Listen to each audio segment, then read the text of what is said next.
When you think about startups, you may think about big success stories, venture capital funding, and fast growth, the kinds of things that make headlines. But at Colorado Startup Week, founders were quick to remind us that real business stories sometimes go down behind the scene, where there's a lot of doubt and where grit and drive are what keeps the entrepreneurial dream alive and thriving. Here's a look at insights and advice straight from the entrepreneurs shaping Colorado's business landscape. Every entrepreneur has 7 or 10 challenges every week. I mean, it's hard to identify one or two. It's just a constant, right? And so you get used to that. And I think starting out, there were some challenges like, how are we going to figure out technologically how to let people take a picture of their receipt and use optical character recognition technology to, pull that data off a receipt?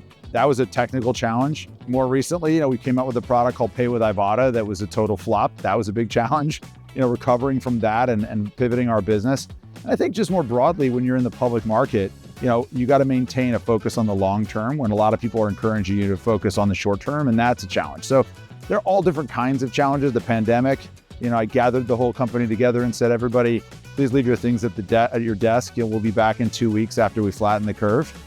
Not exactly how it played out. So we had layoffs, right after the pandemic. That was very challenging. So, there are a lot of different moments that really try your emotional resiliency as a founder. And I think that more than your intelligence, more than your work ethic really predicts whether you're successful or not. Don't underestimate how difficult this can be and how uncommon those stories are with how many folks want to be doing this.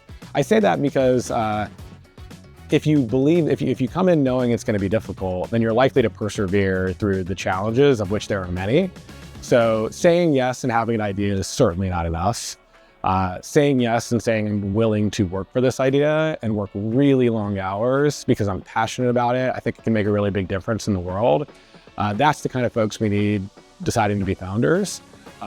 So yeah, don't underestimate that it's hard. Don't just say yes because it's a fun thing to do and you've heard other people do it. Do it because you're passionate about it. You wouldn't want to do anything else. If that's calling to you, be a founder. I always say it was a combination of being really confident and assertive about the things that I know really well and I'm confident I've led a career in education, and then being really humble and seeking out wisdom from others around the things that I was not expert in, like technology, like running a business. And that combination has made this journey a lot smoother. The biggest mistake that most early stage founders make are trying to grow the business before they have some amount of product market fit.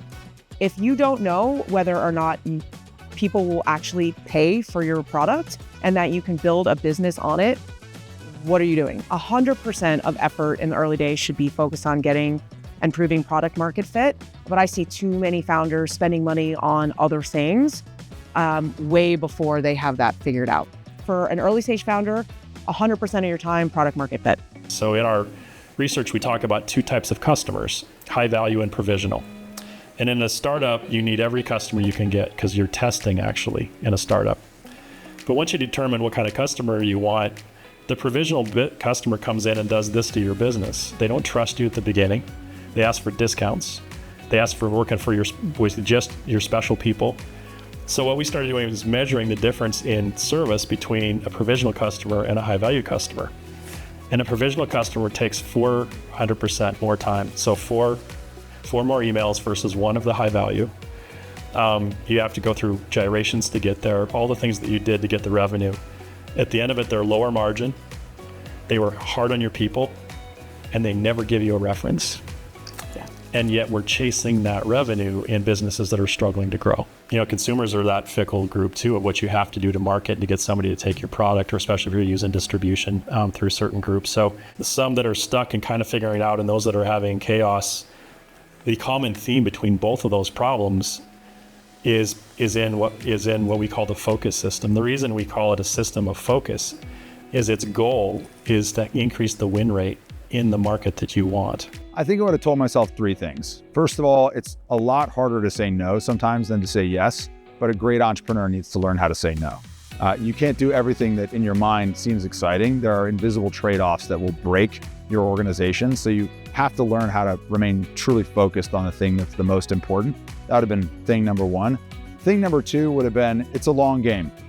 What you think the business is right now, maybe something very different in 5 years or 5 years after that. And build the foundation of a company that has the capacity to see those opportunities as you go, that can pursue a good new idea, no matter where it comes from, and doesn't matter who gets credit for that idea, and you'll be able to evolve and stay in business and thrive.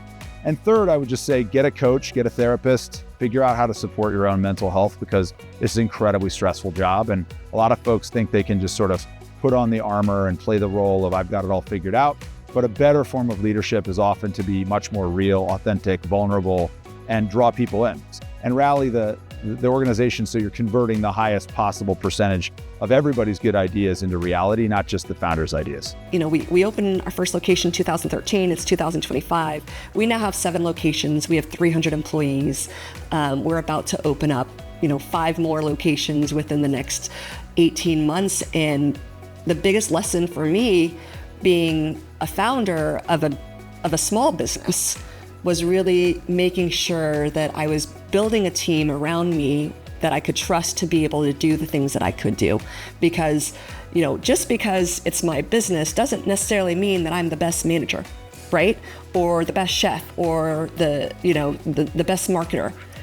And so when you're scaling a business, you have to remember, what is your role? And for me, I'm the founder, and I think that I have the vision of where we're going. And I have to be able to make sure that I'm inspiring and motivating everyone around me so that we have the shared vision to be able to go after that goal. We'll be featuring several more interviews from Colorado Startup Week in our upcoming shows, so be sure to look out for those here on Studio 12. If you'd like to catch our full Colorado Startup Week conversations, you can go to our YouTube channel, or you can listen to them in the podcasts on Spotify, Apple, and Amazon Podcasts.